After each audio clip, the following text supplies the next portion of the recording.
Hello, good people, and welcome to another episode of the ThunderCast. I'm Chris McGowan, I'm your host and the CEO at Thunder Labs.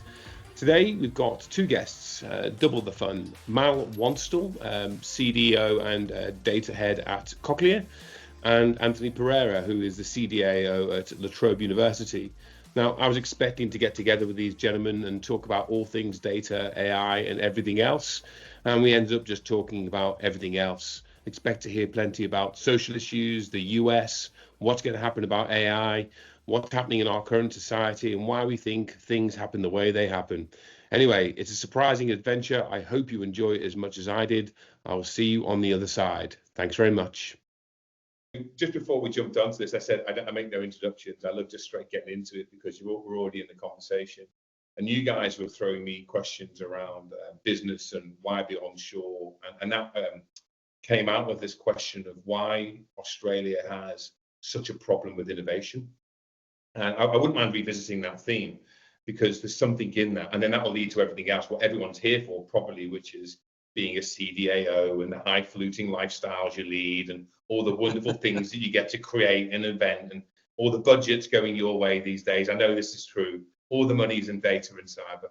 So do you have a view, either of you, on why Australia struggles with innovation, and I'm not just talking about a few companies, but en masse, and then what we might do to shift that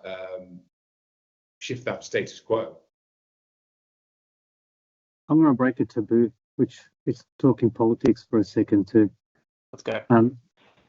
Get into it. Woo! Get into it. Get going. So, I'm a believer that part of the problem that we have is kind of Chris and Mel we were discussing is Australia operates largely in a duopoly in almost all our sectors, and that duopoly is driven by our population size. So it's often constrictive. Oh Jesus, I'm tongue tied already, and I've just started the day. You haven't had enough gin, that's the problem. You need more I know. So I'll start again. Restrictive. Our population is restrictive to competition and big organisations outside of Australia investing into Australia. As a result, we've got this duopoly that allows organisations to act safe and just keep doing what they're doing and driving profits out of what they have. And then we have both camps of government who are in this anti-migration sentiment at the moment, which I think is okay for the short term, but that is not a long-term view to how Australia should grow and talk about inflation being up. And just I could go on for a while about this, but these are all kind of indicators. If we keep going down this anti-immigration path, we're going to have inflation for longer. We're going to have this duopolistic environment, and you hear the RBA talking about having more productivity, something Australia has not had to worry about for the last 2 decades because inflation's been at those 2 to 3% target rates. These are all like if you keep going down this anti-immigration path, and the COVID-19 and when we completely closed our borders, it's kind of led to us to being where we are. And if we keep going down this path, I think it's going to continue with this duopolistic thing, and Australia's not going to innovate. So that's why I think we're a little bit more restrictive in kind of our decision making and why we are where we are, Chris. Yeah. I think there's also a cultural part too, right? So we're such a we're such a risk averse nation, and you see this like played out over and over again throughout. So many organizations have come to this point where they basically, if you're in Australia and you have done some innovation by hook or by crook, you get to the point where you either need to get outside Australia or you get bought out inside Australia, and you then play into the whole duopoly situation. And it is so hard. First of all, it's hard to innovate full stop in a country that has been, lucky for so long, where the classes have been relatively comfortable for so long, that it's there's no burning platform to innovate. so it takes an odd mindset to want to go, well, I want to actually make myself uncomfortable. I want to take risks that I don't need to take when I can just, ultimately I can take the less risky path, the easier path, and I can still live a really lovely life.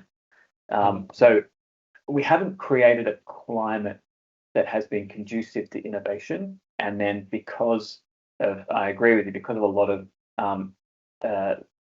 government policy, we've kind of reinforced this, this safety net of just don't step outside the box. I mean, we've also had the luxury of just being able to sit on an absolute ridiculous amount of minerals under our feet that have supported us over multiple generations to just exist and be lucky. But yeah, I just think there's not the climate here. You go to other countries, you pick up the culture, and it's so different. Innovative cultures, there's this continual kind of hustle element that's there. You can see it on the street, you can see it in the people, you can see it in the businesses. We just don't have that in Australia. It's something that, and I'm sure, Chris, you've seen it, right? In terms of, you feel like you're pushing against the grain. You're not, and you're almost, having to be a sure thing, having to be risk averse, and having to be a certainty before anyone's willing to invest in you. Yeah. I mean, I do reflect and probably resent some of the things that I feel about being, labeled an innovator. I'm not sure if they're macro factors and a psychological thing with society, or a micro factors, and maybe it's me. I don't know. I don't look in all businesses. But yeah, I do feel. I mean, we were talking again just before we came in about funding businesses, and there are certain types of businesses that will take a risk to fund a startup, and that costs, as I said before, this 10% of revenue, give or take, for 3 years. So just to survive, it's our third birthday actually, so happy birthday us today. Just to survive for 3 years feels like it's crazy, and now the big banks are start to look. I don't blame them, of course. The rules are the rules. I knew what I was getting into, but yeah, it's super challenging, and I find very disconnected from the rhetoric and the reality of what people say. All this, we're going to create an innovation culture. I think it was. I don't know if it was 0 to 1 or the hard things about hard things, or one of those books that said the only true innovation culture left in the world was America. Typically, both those books are written by Americans. But, it's like you've got cynical innovation, which is a copy of things that already exist, and then you have, I'm going to get these categories wrong. So there's cynical innovation. Pick a country that copies what exists and tries to optimize it. Might call it continuous improvement, I guess. And then you've got true breakthrough innovation, and it's like saying, we're going to send someone to the moon, we're going to send someone to Mars, we're going to do something that's so wide and so incredible to think of that the world feels like it's not doing that, apart from the US. And why do you like? So I've got my own kind of thoughts around. There's a level of, and you do pick this up from a US culture perspective. There's a level of like potentially always being on the edge, like you feel like if you're not going to push, then you're going to fall behind. Whereas we don't have that in Australia. Like it's a very different culture. You can absolutely grow up to be comfortable and just aim for comfort. And I would say maybe 95 out of 100 people, if given that scenario, saying, well, do you want to take the risk or do you just want to be comfortable? Probably 95% of people would intelligently pick the comfort, because like that's just a sensible thing to do. And I still think I'd be interested to hear what both of you think. But I think there's an element of American culture that makes it work with innovation, because there's that continual level of discomfort that they don't have as many safety nets. If you don't innovate, you'll potentially be out in the streets. Yeah. You took the words out of my mouth now, because it's those safety nets that we built into society, which is why we have people wanting to live in Australia. But it is those safety nets that allow us to be really comfortable as well. Interesting stat for both of you gentlemen. I think in the last 50 years, the ASX 20 has not changed in any kind of ranking apart from Afterpay. Yeah. That probably talks to Australian innovation. It's interesting tension point, isn't it? Because of all the countries in the world that I've ever visited, I would choose Australia of any of them. In fact, I would choose exactly where I live in Australia as well. I mean, I'd actually go anywhere. I love Melbourne, love Sydney, love Brisbane. They're all great places. I feel safe. My kids are safe. That's very diplomatic of you to say. No, I mean, but I actually mean it. I mean, I reflect deeply on this. I really mean it. So it's not like I would take Australia over the US any day of the week. Yeah. But would I like a smattering of that edge? You know, yes, I would. I prompted a couple of questions, which I'll come to, and I'll give you a moment to think about it, and then put a thought going into it. Questions I had would if I had a safe base, my village, my town, my city, my country, whatever the thing is, and it was safe, I would send out exploration parties all over the world. I would not just go, oh yeah, I've got this, that's fine. Like, it's about expand. And I think not only should we do that, because as a species, that's what we do. I think we have an obligation to do that. I think we have an obligation to explore, to adventure, to invent. And maybe, Mal, what you said, necessity is the mother of invention. And maybe because there isn't the necessity, it's not there. So a question is, first one, with a safe haven, why are we avoiding, a millennia or 80 of DNA to invent? Why are we not doing that? And then the second question is, what role, because you guys are in data and AI and CDAOs, both of you, like what role does data have to play in that? So, why are we ignoring what we were born and put on this earth to do? And then what role does data have in taking us there and the future of AI? So I know so that's the questions. But the thought that I was reflecting on just recently was about this, the macro cycle of the USA. And it's only a few hundred years old. I think many established nations, and if I look at India before Europe, China before Europe, and that cycle and the re-emergence of those powers, and they're not doing anything new. They're just coming back to where they were in the first place.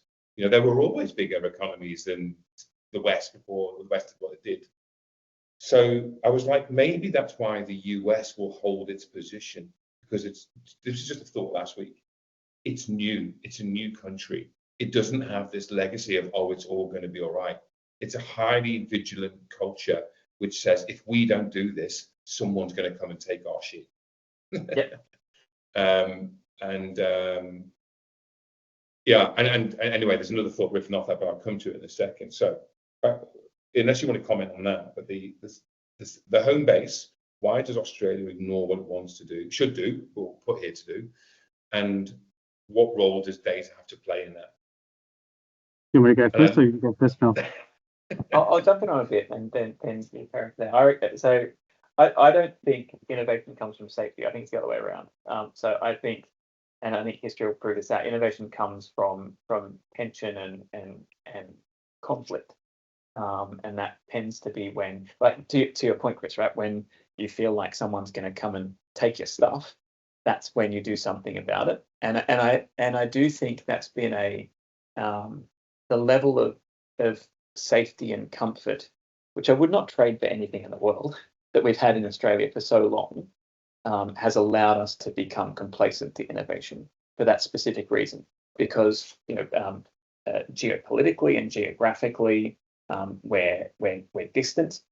We don't have land borders with other countries. We don't really have we have effectively a two-party system. The two parties are, let's be honest, degrees away from each other. Not another duopoly. Correct, another duopoly. So yeah, I think safety is inherently a problem for innovation, and not necessarily one that you want to battle, but it is just the way it is. I think it's always going to be much harder for us to innovate. And I'll throw to you, Anth. You can. Yes, I mean, I agree, but it does my head in. It doesn't make sense. It's illogical. But here's the thing. I think it actually does make sense. I think it's frustrating, and I think it's especially frustrating for people like us who have something innate that makes us want to go and kind of mess things around and like take things apart. Take risks. Right. Yeah. But if you look at who's making the more logical choice, it's actually probably not us. It's probably everyone else. So if someone's built wrong, it's actually probably us, not the majority. And so I think that's why it feels hard for us, because safety feels boring to an extent, but which means that you kind of look to innovate, you look to take risks, you look to do all these things. But I actually think it's quite a logical position. It's uncomfortable for certain people, but I think it's pretty logical. I completely agree with you, Mel. So it's literally lack of burning platforms. And you talk about us as well. And I'm Chris, as you know, I'm about to start a new role, and so same with you, Mel, and contemplating what my new data architecture looks like. And I'm kind of been reading into not Microsoft Fabric, the architecture Fabric, and going down this path, and everything's kind of saying 5 years before the hype cycle kind of kicks in, but it's the right type of architecture to go forward with. That's a massive risk if I go down that path, because it's not embedded. It could go multiple different ways. But do I go down that path and take a bet? Because I think it's for me, I feel like it's like the right architecture to go forward with. Or do I go with a traditional medallion architecture that every other organization does? It's tried and tested. I know it'll work. I know it takes time. I know what it's going to cost. I know what it's going to, how much labor I need to do it. So even for us, and Bill, I don't know what your views are on this, but I don't know, I'm probably leaning towards tried and tested over the 5 year hype cycle that may or may not come, right? So that's kind of where even us in who try to innovate kind of get stuck into that. It works. And then on the flip side, Chris, you said what's data's role in innovation? Yeah. I think it's like everything. It's a double-edged sword. It can be an innovator and it can be a restrictor. Data's great because we don't have to make the same mistakes that we have made in the past. But I don't know about you guys, but some of my greatest successes have been some of my greatest mistakes.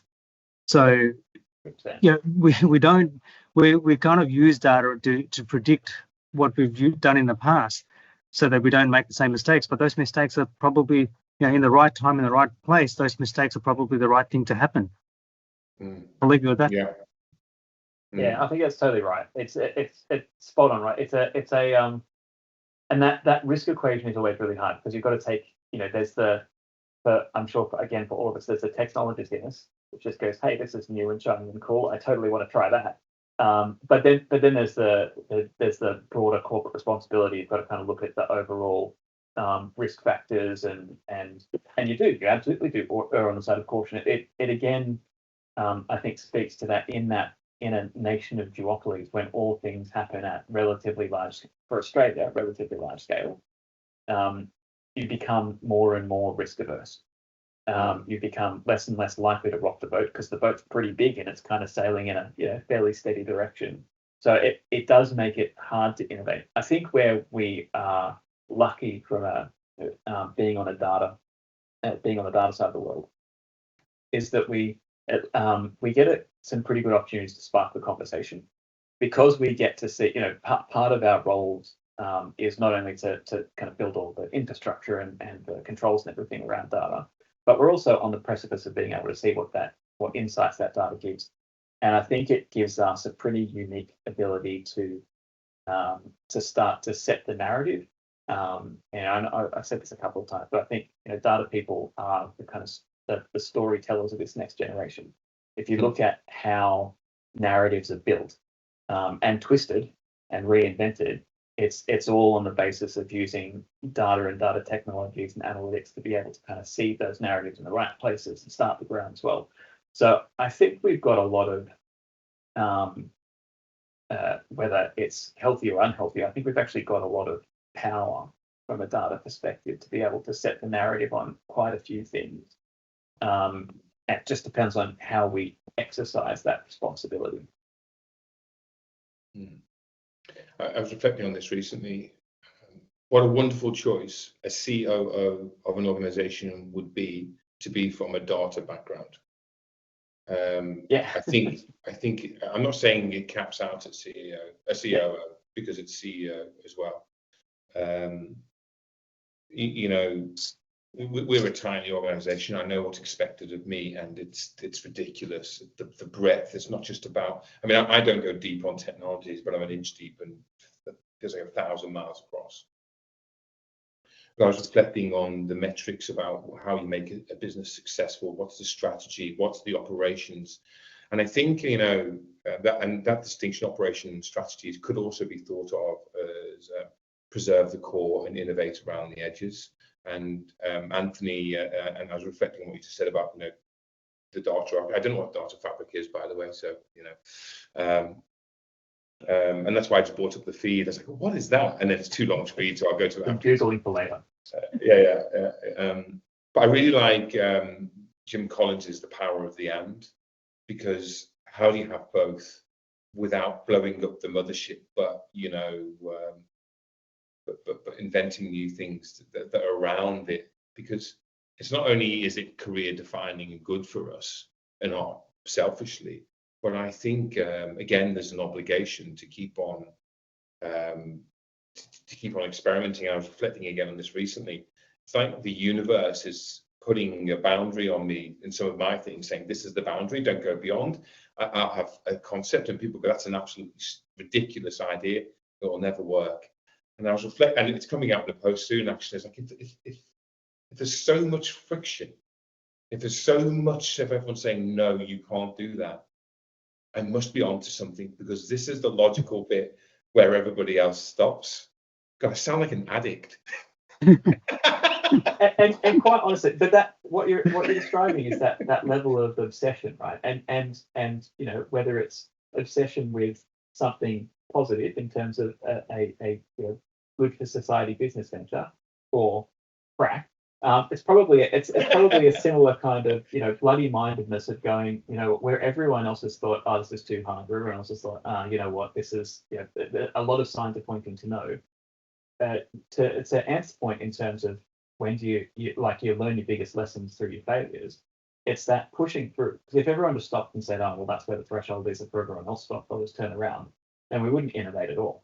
It's that it's that compulsion to go that step further. And it is a you know, it's probably not it's a risky trait, which doesn't mean that it's good or bad, but you know, like I know Anthony also does some running and cycling and distance running, right? It's a stupid sport.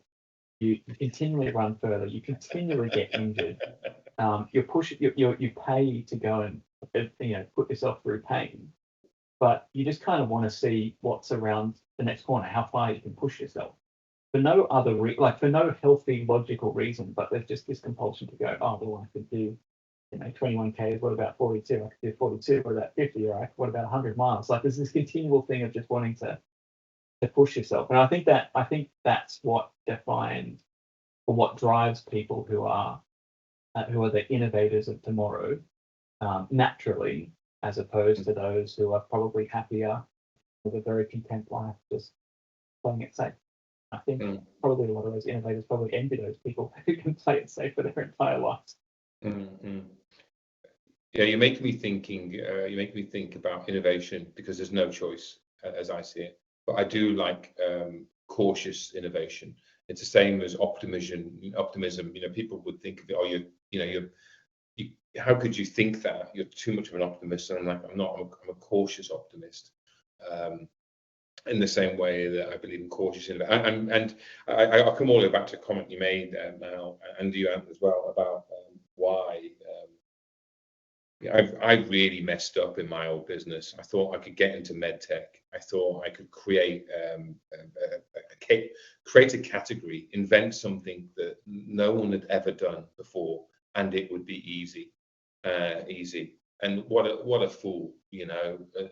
What I noticed, there was no coupling to the universe to say, oh well, you know, do proceed, but proceed with these cautions. And I don't mean fall in a self-deprecating way. I don't really mean that. I mean that you do have to do this stuff. Like, it has to be done to know. And I now, I'm 47, and I do think about necessity and invention. Like, I got to work this shit out and work it out pretty quick and fast. And so, you know, was I doing that 15 years ago when I'd been at 9 years ago when I'd been in a company for 13 years? I was making good money and I was all set up for life, no problem. Probably not. I was probably thinking about what color my next car would be. That's not exactly the problems I face today. So maybe you're right, but I think that's the revelation for me. Build foundations and cautiously innovate, and the power of the and. Do that, but do that. I will never do what I did before, which is create something that's good and then get distracted by a product that I think will save the universe. I'll create what's good, build a foundation, and do the product. And I think that's the lesson that I've learned. So this is me out saying you have to do whatever fabric thing is, whatever that is. You have to do that. I'll tell my new boss that.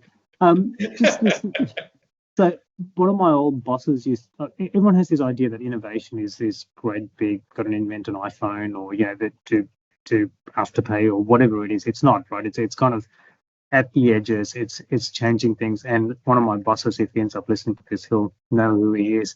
He used to often say that there's no real truly innovative things left in the world, right? So it's all it's no silver bullets, it's silver pellets.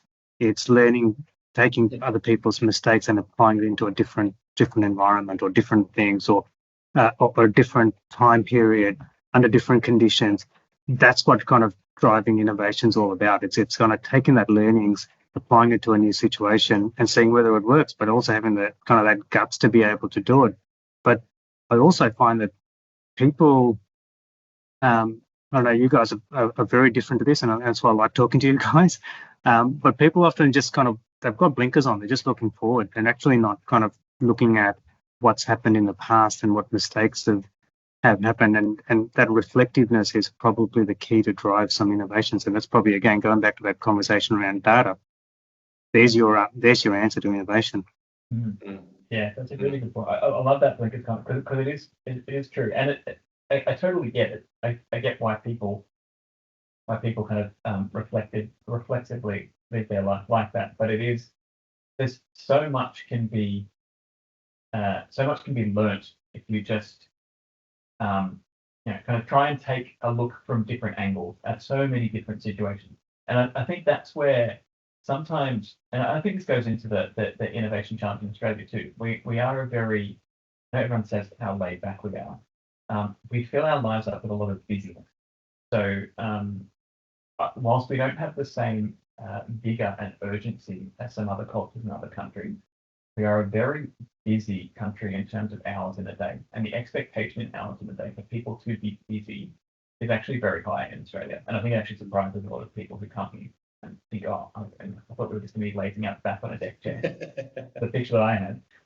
But it's and when you're busy, as everyone knows, like the busier you are, the less creative you are, the less able you are to be able to take yourself out of the moment and look at things from a different direction. And I still think one of the best things that I've done from a career perspective is give myself the permission to realize that part of what people are paying for when they pay their salary is they're paying for a level of creative thinking. And if my creative thinking is going to happen best if I go out for a run instead of being on a 2-hour meeting, then it's actually good for everyone that I go out for a 2-hour run and actually help look at things differently. And I can guarantee you, like, look at my phone and scroll through the amount of things that have come whilst I've been out running or doing something that's not work, that have ended up being the genesis of what has ended up being a really good idea. I think is massive. So it's just being able to find the way, and it's going to be different for everyone, but to take those blinkers off, such an important message. And running and it is different for everyone. I've completely resonated with that. But go for a 2-hour run. Your mind is free, just kind of ticking over what's just worked through it. So I completely agree with that. 2 hours. I mean, you don't have to be running the entire 2 hours. No, I was just like, in the middle. What?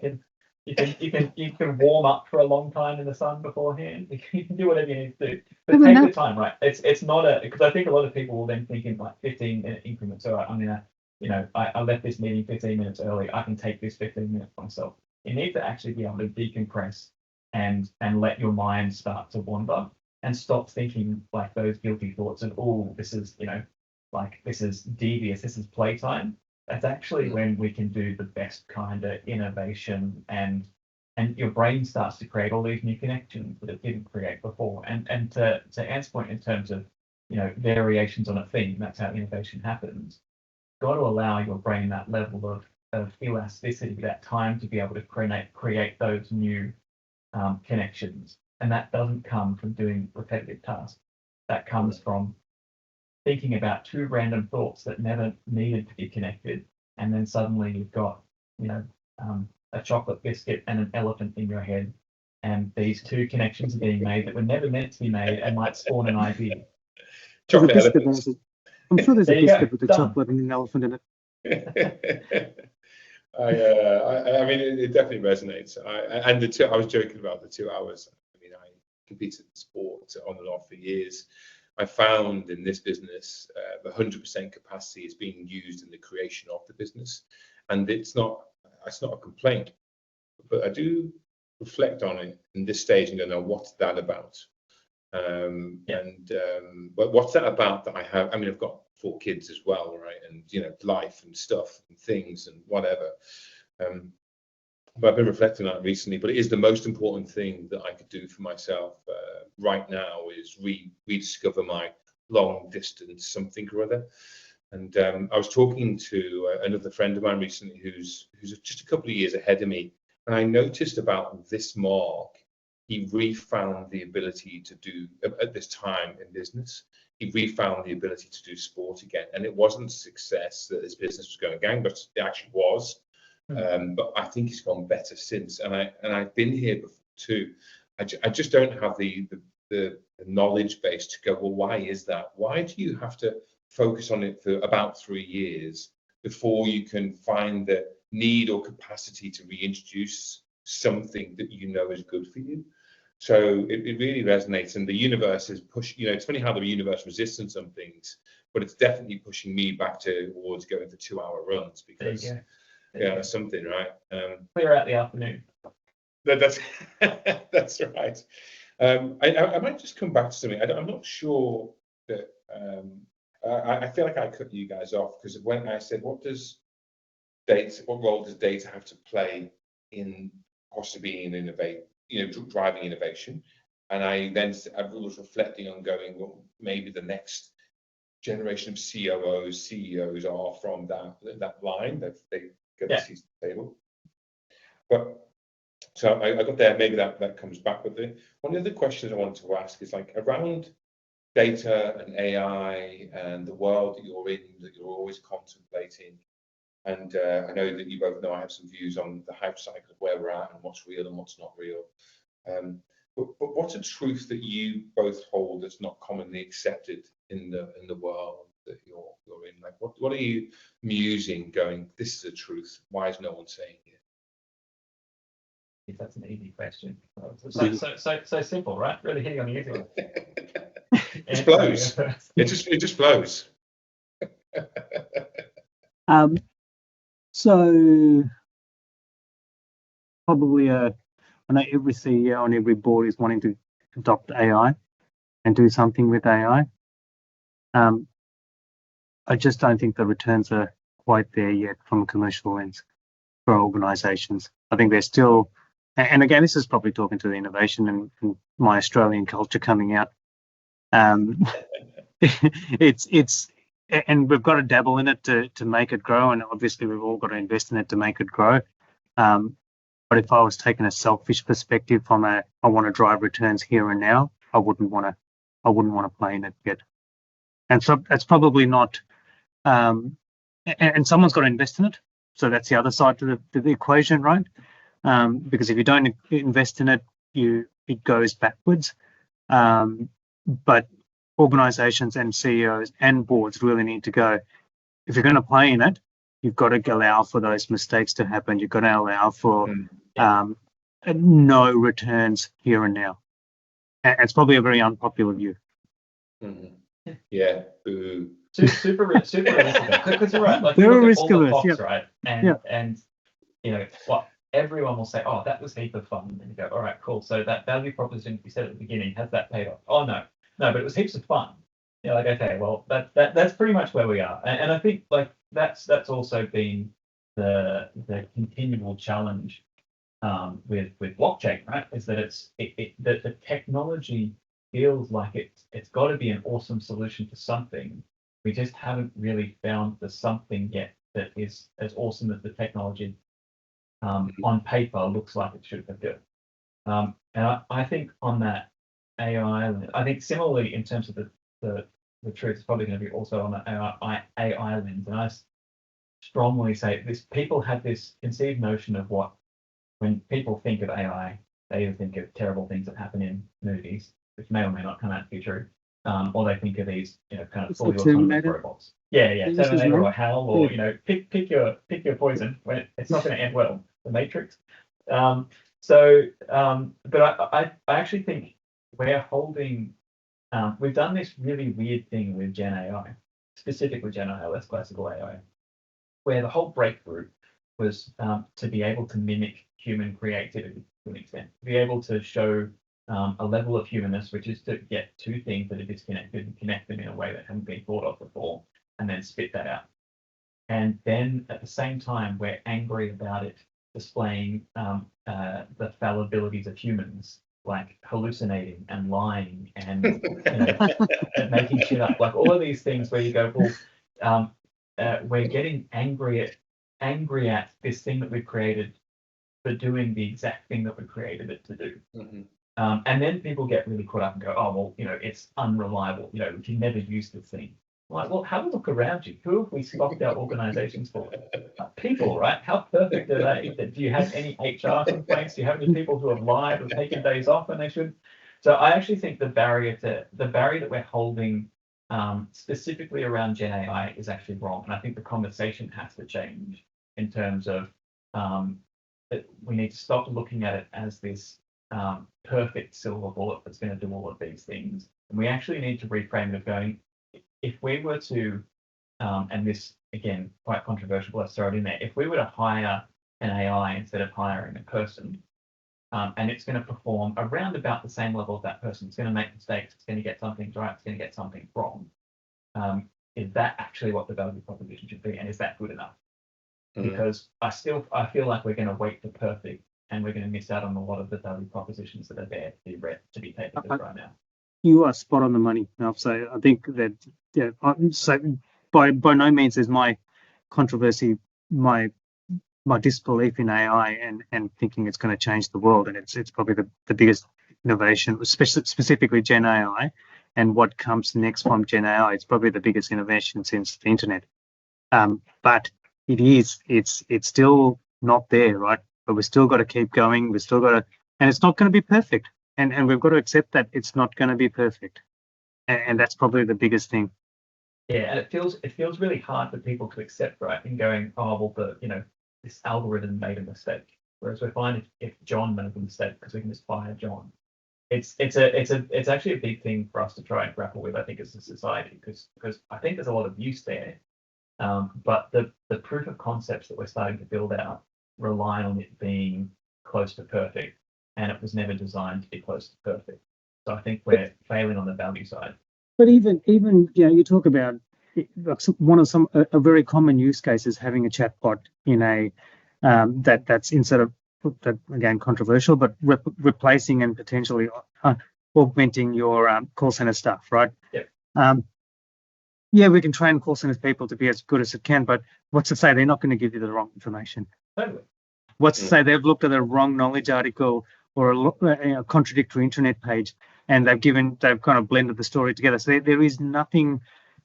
Humans aren't perfect as well. So I think you're on the money. You're absolutely spot on the money on this. That hallucinations and mistakes happen, not just in both artificial intelligence and God-created intelligence. Yeah, love it.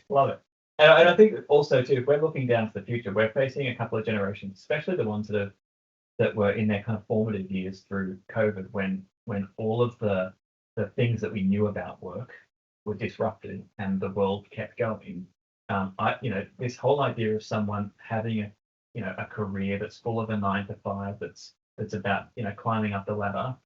I think that's gone. Like, I think that's largely not what the next generations are going to be. I think they're going to be much more malleable at switching purposes and going with the flow. And so there's an entire area of workforce that we had that probably needs to be replaced because no one's going to want those kind of positions in the future. And I do think they're starting to create the technology to replace it. But it's pretty common. I mean, how many, you talk about nursing graduates coming out of unis. Do you reckon any of them want to do aged care work? Yeah, right. Absolutely. Yeah, exactly right. Exactly right. You've got data analysts. They don't want to copy and paste. They want to do cool stuff, right? Yeah. Like I don't know about you, but when I started, it was a data analyst would copy and paste Correct. and come up with an answer in Excel.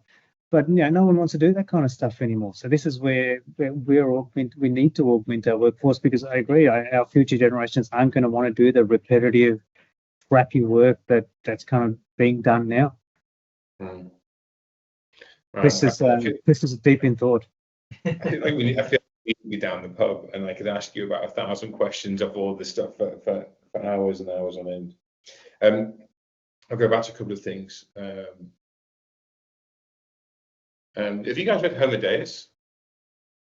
The book about humans 2.0. It was the follow-up. Oh, yes. No. Yeah. I haven't read it, but I know it. Ah, brilliant. I love it. Again, back to the conversation this morning I was having with my daughter.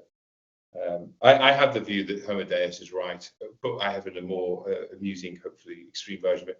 I think we're just going to be flesh bags for computers in the decades to come. We are going to be carrying it around inside. I see the convergence of species and technology as opposed to divergence. I see a different dystopia to a war against the machines dystopia, which is, I know, very pessimistic, isn't it?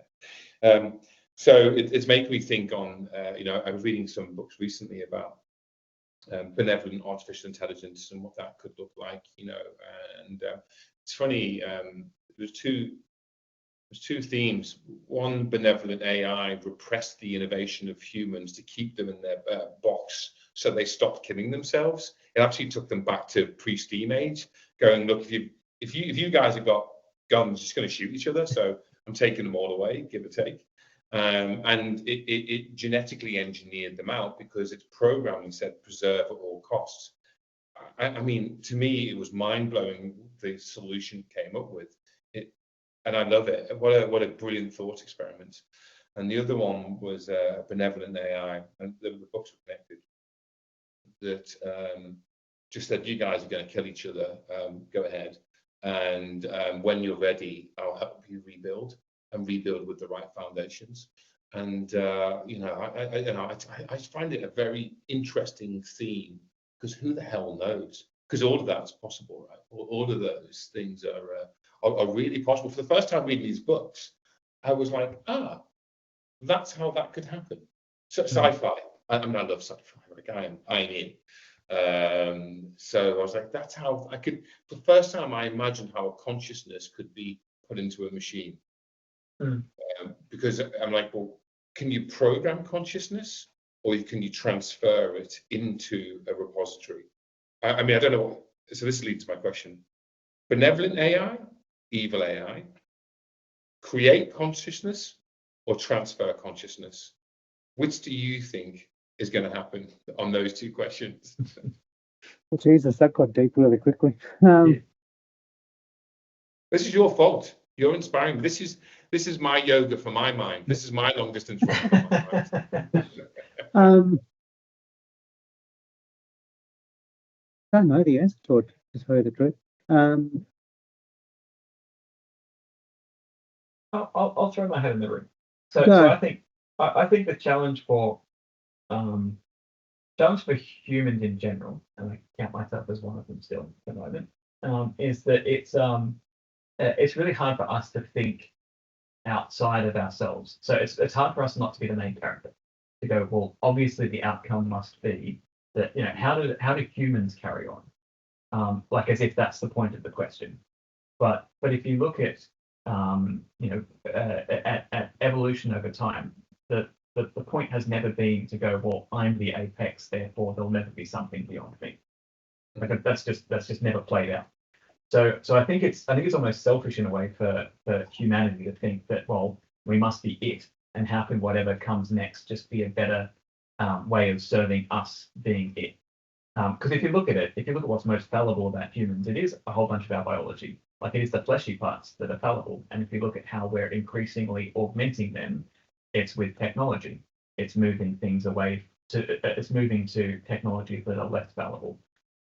We know that there is a biological limit to our bodies and our brains, and we're stretching the heck out of it.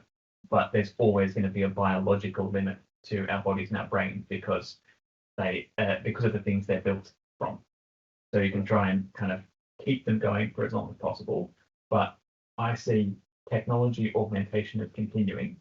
I don't really necessarily see it like Hollywood would like as a black and white in terms of, is there this, is it going to be evil or beautiful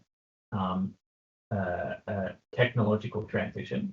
But I think if humans can stay alive long enough without killing each other and ourselves, we will continue to augment into something that is less biological and more technological, and that will be able to take the next leap.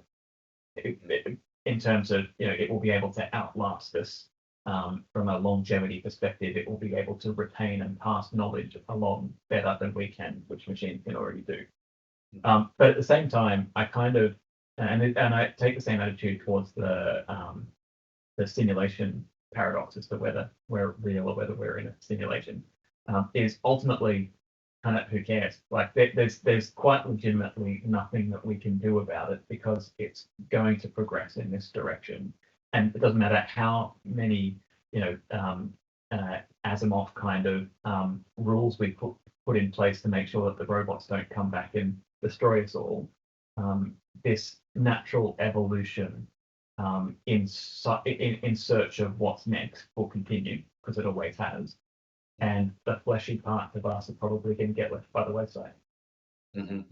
Yeah. So you're with me. Flesh bags for computers.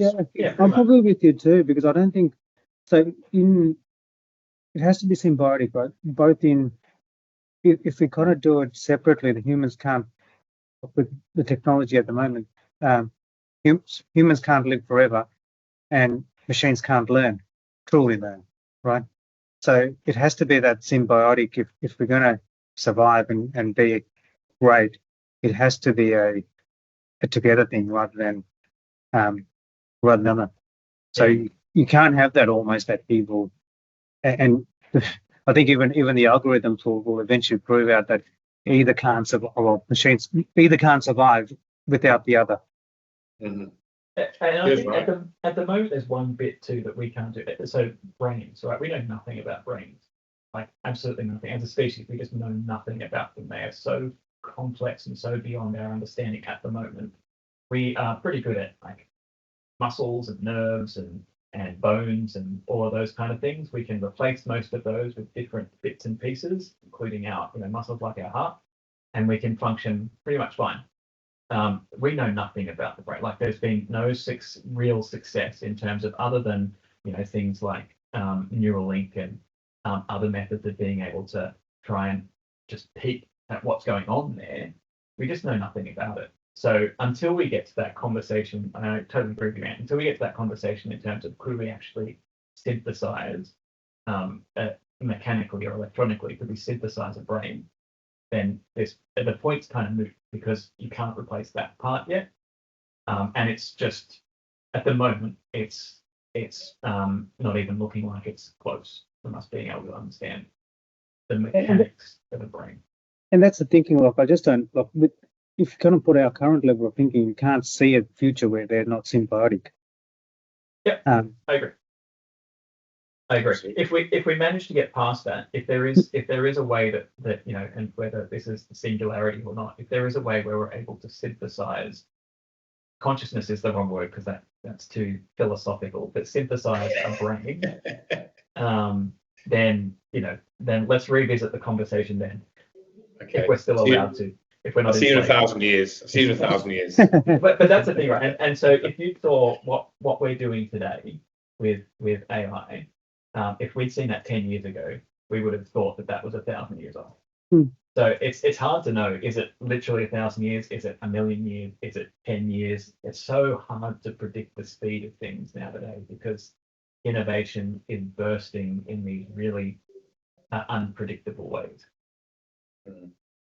Love it. I do think it's an interesting question to ask people if you could be here in 1,000 years or go back 1,000 years, which would you choose? And you know, because it's like, or pick 50 or whatever. I do ask it often of friends, just for why not? And it's surprising who says I'd go back to the good old 50s or whatever, or the forward to the 2070, right? 2070 all the way. All the way, all the way. Yeah, I think it's rose-colored glasses looking at the past. I don't think it was so fantastic. No, if you were rich, you're fine, but everyone else kind of, Yeah, there was no middle class. Yeah, you died from a tooth infection. I'd prefer to have a dentist. Exactly. Yeah. Maybe have that throughout the day. Ask people, go back 50 or go forward 50. It's interesting who's afraid and who's not. I like that. I like that. I like the part of this. It's funny where you draw your inspiration from, right, for conversations like this. I mentioned my daughter's doing her year 6 speech, and last night we were talking about this, and I was like, I wonder if these guys would be interested in knowing when we'll be able to buy something with a thought. My daughter's like, what are you talking about? Because she was asking me, what do I talk about with data and AI? I was like, I wonder if Mal would be able to say when we can buy something with a thought. Like, what do you mean? And I'm like, well, imagine you're on Amazon. Imagine you've got Neuralink or something, and then you go, oh yeah, I'd like to buy that. And then you've got it, and then like, oh, how do you stop that? Because then you're like, oh no, I meant to order 10. Like, how do you stop thoughts running away with the thing, the action that you've asked your interface to take? Like, what's the handbrake other than a physical button? And in my mind, I was laughing about this. Oh, I'm going to buy that, but then still needing a physical interface like this controller to put a brake on my thoughts. Imagine the damage you can do by having your will executed with a thought. And it's the God complex that I picked up somewhere. We're already doing things that 100 years ago people said only God can do. Mm. That was a really scary thought. There'll be like 20 Porsches lined up outside of my house in 3 different colors. Yeah. And Yeah. Filter is a good thing. I think we need that filter. Filter is a great thing. I think like anything, Chris, you know, when we get down that path, you building controls and confirmations and processes like us humans always do, you know, to build those safeguards in. Otherwise, I will end up with 20 Porsches in every single color and a bank account that's non-existent, and I'll be in debt for the rest of my life, and probably my kids as well. Yeah, I think like if you look at the way that tech's going, and less about, I mean, you know, Neuralink obviously gets all the press because it's Elon, but the Synchron guys who started with some of the tech in Australia, the majority, obviously innovation, right, and push it overseas, and they're in the US now, but the heart came from Australian uni, and it's much less invasive than Neuralink. Which is why I think it's got legs. Neuralink's still very deep within your brain, and Synchron stuff is effectively stents around. I'm going to butcher the medicine here. Someone's going to come and correct, no doubt, but it's effectively stents around blood vessels that are heading towards your brain and are able to take the messages from there. So much less invasive. But effectively what they're looking at is more around how can you use, so it's like brain computer interfaces. How can you effectively, instead of thoughts going, I'm sure Amazon wanted to go there, but instead of the one-click buy with your thought, it'll be that stepped process, right? Where you're able to at least turn on the lights or turn off the TV with a thought, and you're able to navigate your devices and your interfaces. Hopefully there's, as Dan said, hopefully there's those controls in place in between those. But we're not that far away from that technology. Like it's moving really fast. And I wouldn't be surprised if like the generation, you know, maybe the generation below us never use a touchscreen interface. Like it would, you know, probably all be in some way, whether it's extended reality, augmented reality, some that, you know, they don't actually have to interact. They'll probably look at our phones and go, oh, you guys with these old phones, it'd be like us thinking about people with Morse code machines and things like that. Like it's just moving so fast. Yeah. I mean, just don't take away from Maslow, right? No matter how important and how far we go, those safety needs that humans desire will need, like that is part of our core existence. So anything that we build has to allow for those safety needs to be built in. So that's why I say when we say processes will be built in so that we can safeguard ourselves. That's human society. I know it might be old, but I'm still truly a believer in those hierarchy of needs. Plays out so often, right? Whenever you see behaviours, you can always go back to that. I know it was the most important first year uni class I think most of us took. Did I? Yeah. Did I? Man, there's so many things to riff off here. So I'm just going to repeat a couple of things. We're holding AI or the capability of AI to a higher standard than we hold ourselves. The return from it isn't there yet. But we're all bullish because we believe it's the biggest innovation since the internet. Whatever happens, it needs safeguards. And neural interfaces are just around the corner. I mean, you heard it here first, people. I was thinking about, this is going to sound such bullshit, but it's true. And then this is no political affiliation, it's just a thing. I picked up the Communist Manifesto recently to read it because I picked up on this concept that freedom gave birth to fascism and communism, so extremes in both forms. Because there was no controls put on the masses who demanded the ultimate power to express themselves, right? Give or take. It's definitely Orwellian. So I was listening to a podcast on it. I was like, holy shit, what a concept. So is the danger that we have access to all knowledge, that we have too much freedom, and that could be the cause of the next sort of wave of chaos, the next 100 years of 100 million people being killed in the name of something. I mean, it is one thing that terrifies me, and it's one of the things that I do like. I do like the idea of controls, and I think I'm not a conservative by any nature, but I am becoming reserved and thinking, how do we not implode with all this access to power and knowledge and information? Like, is it too much? I never thought I would be the guy that says, put a lock on the library. So we haven't started burning books yet. We're all good. Not here. Not here. not here. Because it is down that path, because the neural interface is there. Think it, you've got it. 20 Porsches, you've got it. Whatever the thought is, right? And this is where you see these doomsday movies, choose poison, whatever it is, Terminator, whatever. You kind of look into what that's saying is, like, you give humans ultimate power, they will destroy themselves 99% of the time. We just can't control ourselves.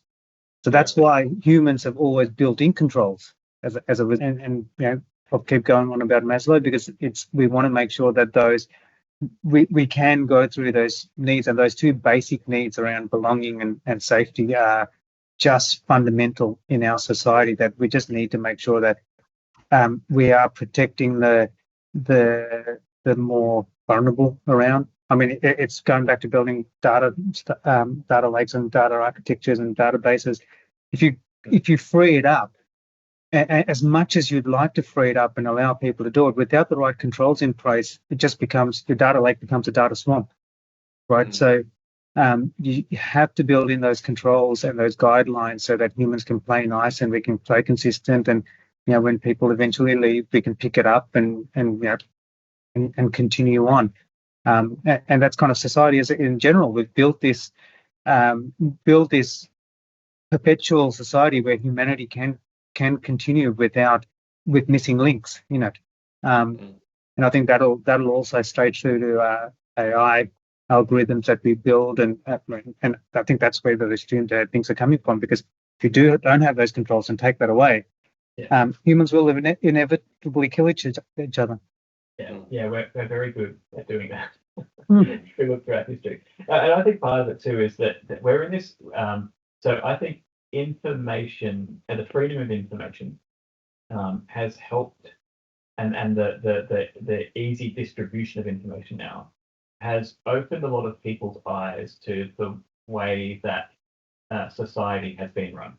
So we've thought for years that that there were a set of rules, within particular geographies, and people played by those rules. And I think as we've started to, especially over the last couple of decades, with information spreading more and becoming more and more available, we started to realize the whole kind of animal farm, all animals are equal and some are more equal than others. So the as we started to head down, just some of the challenges around the kind of tenets of capitalism, in terms of, we kind of never played it out to the end state, which is, well, inequality is kind of built in, and inequality continues to get worse unless you find a method to curb it without also curbing innovation. So I think there's coupled with the fact that we set up a bunch of rules that were around things like geographies, countries, that all countries had their own laws, and that's how they were all governed. And now we have most largest organizations in the world spread across all geographies. So they're actually more influential than countries. They can control or they can influence more people than countries can. So the concepts that we have to try and keep us all in a rule-bound society need evolving. And obviously evolution in regulation and legislation is slow, as it should be. But we're in this area at the moment where technology has outpaced regulation and legislation for quite some time. And I think that's why we're feeling, some of these tensions that are around, well, how do we deal with growing inequality? How do we deal with organizations that don't have to play by country rules because they just go to another country? And that goes into data. How do we deal with all the data legislation when we have, where we used to be the owners of data and now organizations, we should just be the custodians of data, and we need to be thinking through if our customer lives in multiple different countries and we have to apply all these different laws and regulations. So I think society's still figuring out how legislation and regulation need to catch up with technology in this very, very open and information-rich world. But I reckon we'll get there. Like I still think these are, it's more teething pain than anything else. I still think we're a relatively controlled society overall. Absolutely, we'll get there. I've got no doubt in the world. And I think this is what humans do, right? We don't act until we're kind of like, put on the edge of the cliff. And we go, oh yeah, that's right, we should do something about that.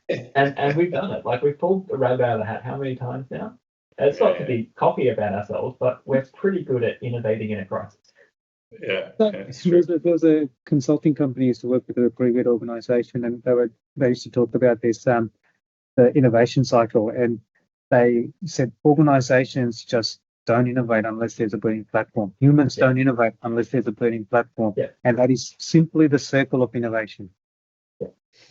So the best thing for humans would be if we could suddenly discover that aliens do exist and they're hostile, and we've got about 7 years for them to get here. Can you imagine the amount of things that we would come together in different ways and fix? Well, you look at the Cold War, right? So you look at the innovation that happened during the Cold War when you had mutually assured destruction, and that was the ethos how two of the superpowers operated, and you had such great innovation. I agree with you. Like, I mean, I do believe that the species that finds the other will become, so that the species that gets found will become the submissive to the one that finds you, because obviously the other person's tech's better than yours, and you're not going to end up in a better place. But I agree. I think that's that is the burning platform for innovation.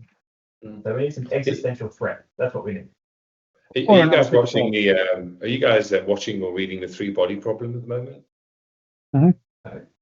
Oh God, so good, so good. Just a really beautiful spin on what you've just talked about, Anthony. I won't go into it because it's like, that's how humans would do it. It's so clever. Oh, actually, I started watching that. Yes, I really got into it, but I couldn't get my wife to get into it. If you get like 8 episodes in, it's or 7. It's like, oh, that's why. That's why it's playing out this way. And I love the twist on. I mean, it's like all seasons of anything. It goes a bit up and down, but the point, Mal, and that you mentioned is like, if we knew something was coming our way in X amount of years, what would we start doing tomorrow? And what can something do that's coming our way that in suspension, what can they do? And so, I mean, it's got such a great theme to it. And just while we're on it, my favorite sci-fi writer is Adrian Tchaikovsky, who wrote Children of Time, the Architect series. Just some of this God complex stuff and what we would do and how we. I mean, just switching on its head, just fantastic stuff. All right, there's definitely some of the points around data that I was going to ask you, but it makes me think about data and controls and not having too much freedom around data platforms, because otherwise you get chaos. But it's interesting you talk about data. So you talk about AI and data, and we were talking about society before that, because arguably you can't tear down structure unless you have the thing to replace it with, both societally and from a Gen AI perspective. Like if you just go, now this is the new thing, but without structures, then you've got chaos. And we have a thing at the moment societally where we're saying, Mal, you talked about inequity and inequality and these things that are true. And then we talked about AI, and I notice we should be careful what we tear down unless we have the thing that we're going to replace it with. There's a reason that things are bound, both societally and technically, and not all things can be decoupled. Sometimes there's sacred cows that we build in humanity of society, and we think that they are important, tear them down, and sometimes they won't even be missed. Yeah, I'm actually the same leaning. I'm more the guy who takes something apart and then thinks about whether he should have taken it apart or not. That's the better or worse, right? But typically, and again, I think it comes down to that. Unless you're presented, maybe this is just how my dysfunctional brain works, but unless you're presented with a problem, it's very hard to find the ingenuity and the inspiration to fix it. But as soon as you're presented with a problem and the impetus there, the burning platforms there, to point, right? Then suddenly we get creative. And I think that's always the tricky thing about saying, well, until we have something ready to replace this, we shouldn't tear it down. We almost go as far as to say, I'm not sure we will have something to replace it until we tear it down. And Mel, how many times you've taken over organisations? There's been 7,000 reports, and they're all so used, and you turn them off, and no one screams. Correct. Correct. Absolutely. And you've got a question: are you going to replace them? And if you're going to replace them, is it the right thing to replace them with? What's there's so many questions. I'm kind of a believer that we like to we're hoarders by nature, and I think most of us, and organisations tend to be hoarders because they're risk averse. They're going back to kind of the start, and as a result, we try to hold on to things that potentially may not need to hold on to or be held on to. I love it. It actually links all the way back to the beginning, and it's a tension point I find myself in, not preserving a sacred cow, but not tearing things down for the sake of it. And you mentioned Asimov, Mal. You mentioned Fabric, Anthony, and it's an architect of vision are the ones that should remove the sacred cows and re-architect. But again, linking the theme of Orwell, it's like all animals are equal as long as they're pigs. Who chooses the architect? It's like it's. I can't wait for you to get to episode 9 of the 3 body problem, guys. Anyway, there's a million themes in this. This is, again, like I say, yoga for my mind, because all of this is just like it's on my mind. And I think for anybody, pain is the distance between what you wish is true and reality. And I find myself navigating all this potential, going, oh God, there's so many good things we could do, but there's so much pain of all these decisions to make along the way. But anyway, you don't need to look at my diary to know that. It's on LinkedIn. I basically put it all there. Okay, So I feel like we've asked a lot, actually. We've covered what, well, I actually didn't get to the first thing.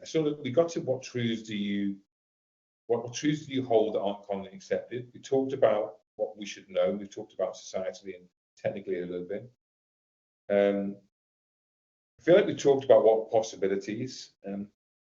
I guess the first question now that I had is now the last question. And maybe there's not an answer because we've covered a lot, but it was like, what do you care about at the moment as it relates to the world that you're moving in, your professional lives? And that's a big question as well, right? But what do you? I don't mean about your own Maslow journey, maybe necessarily, but as it relates to. Well, I have a thought on Maslow, and I'm going to share it as a picture of this. Someone said to me, Maslow is actually like a boat, not a hierarchy.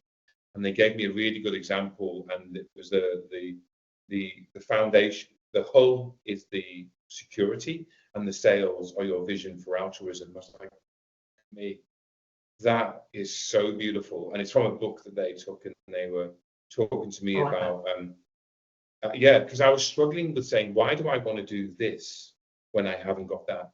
Why does the hierarchy not work for me? And that was their response, and I just thought it was a beautiful articulation of why I have to feed my family. I want to and preserve them, and I'm a highly vigilant, cautious person. But at the same time, I want to do some good work, and it's illogical to me. Therefore, Maslow didn't work for me, and they replayed that to me. And then someone put me onto the other day, spiral dynamics, which is another thing to go and research. So I could talk about all that shit and know nothing about fabric architecture, but spiral dynamics and alternate views on Maslow, I've got something to think about. You should see how many tabs I have open. Spiral dynamics. Make sure you choose the right spiral dynamics because some of it's a bit kooky. All right. So my question was, I didn't mean it to sound like egocentric or like a weird question. But it's like, if I said to you, what do you really care about right now? And you're both going to new things, as I've just heard. What are you caring about as you move in to make sure that it's all going to be all right? Because you're both in important jobs. You both have, choices to make that could really, I mean, yes, it's within a microcosm of the world that you touch. But you could make some choices that affect the way that other organizations do things. You're both influential, you're both smart, you're both, I'm not trying to blow smoke up your arse, but you're going to make some decisions. What do you care about? Just quickly, you forgot both attractive as well. That's right. You're both bloody. That's actually the only reason I wanted to come on this. Well, obviously. Yeah. And do it again. What do I care about? So I care about leaving things in a better place than I found them. That's probably what drives me a fair bit. So most often my decisions I make are bound by one day I'm not going to be around, organizationally or physically. I want to be able to make sure that I leave it better than where I found it. Organization that drives some interesting decisions because it's really around, I want to take the organization forward. I want to make sure that it's on that journey, and I want to make sure that it is polarizing in terms of where it started and where it ended. And I guess part of that is also leaving a legacy behind. I know that's a bit egotistical and everything else, but I do like leaving a legacy behind. Yeah, I love that. That's such a good answer. And I think that whole thinking about wanting to kind of balance the scales is such a good message, and I think it's something that I've started thinking about as well. Maybe as I'm not getting any younger, to start thinking, well, we are fallible. There is an end to this, and you don't really want to leave with the scales weighted against you. You might be able to have brought more to the world than you and the organisations that you work with than taken away. I think for me as well, it's also the data literacy still at the moment seen as a bit of a like a nice to have or an optional, and I think that's a massive disservice to the world. You can't, just the ways you can't survive right now without digital literacy. And that's kind of now widely accepted. Like there's actually things that you cannot do in society without a level of digital literacy. And that includes you become very isolated. You won't be able to, in a lot of communities, you won't be able to do any banking. You won't be able to see doctors. Like there's a bunch of things that require you to be digitally literate now, and that's become accepted. But data literacy is almost going the opposite way, in that there's a level of growing apathy around younger generations, specifically around things like privacy. Basically just saying, well, look, I understand that everything I do is just public and everyone watches it. And you saw this debate play out with things like TikTok and ByteDance. I actually think that we probably would have moved governments if either government tried to ban TikTok in Australia. It's literally a data harvesting app for certain geographies. So it's I think data literacy needs we need to move the dial on it, both in organizations but also in society, so people understand that it's not a nice to have. Everyone needs to be a data-driven person. And to your point before, Chris, where will COOs and CEOs of tomorrow be data people? I don't think you can not be. And that's not to say that CDAO should all be the next CEOs, but it'd be great. But it's but you can't not be a data person.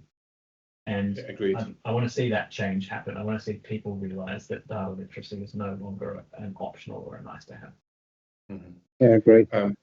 Well, we've got 4 minutes, and I love that you both picked those themes. Anthony, it's on my mind. I think this quote, if you're going to leave behind a legacy, make an impact on the world that can never be erased. And I can't remember if it was Teal Organizations or some book I read, something that was recalibrating legacy as not ego, but as our obligation. And it can be family, it can be innovation, it could be something, or it could be stability. It can be any of those things because they're all legacy. So it's a thing that I'm wrangling with because it feels egocentric to say I agree, and it's on my mind. And then Mal, I love that you picked that theme because I asked one of your old colleagues, what question would you like to ask Mal? And he said to me, I would like to know how he would propagate data literacy in an organization. Yeah. How would you? Yeah, right. Okay, all right. I'll tell him to watch his space, but I love that that's a thing you pick. I love it because I want that for my kids. It's funny how if the schools are still talking about my son's 6, not he's 8. Talk about literacy. He's 8, and they're talking to him about physical world danger. Get it, and that's right. I'm like, what about all the rest of it? Yeah, it's amazing, how I think the schools actually do a pretty good job, to be honest. I'm not down on them. I mean, how do you? Their job isn't technology. Their job is to teach what they're told to teach. Give or take the curriculum. But it's amazing how much my kids are bringing through. And we talked about this questions on Web3. Neural activity purchasing. I had a business before where we were looking at predictive chips for the brain. I was on that a few years back, and they've been around that. Now I know my kids are probably an extreme example, but I hear what other kids are doing around tech, and there seems to be no guardrails, and it terrifies me. And I'm having to educate to keep up with that. Where I'm like, where's the innocence gone? And so that's it. Kids, that's for kids that alone in organizations, and it manifests in business for me in a few ways. So I'm with you. I think they're both things. Literacy and legacy. What a great name for a company. Beautiful. L&L. You guys, when are you going to start? Literacy and legacy. I love it. I think we just did. We started. All right. Look, we are right on time. And thank you so much for your time, Mal. And I really appreciate it. And thanks for gracefully enduring my curly questions, which there are no answers to. And this is the stuff that I wrangle with in my brain all day, every day. So I do appreciate it. I'm very grateful. So I will now press end. Not to you both, just to the recording. Pleasure.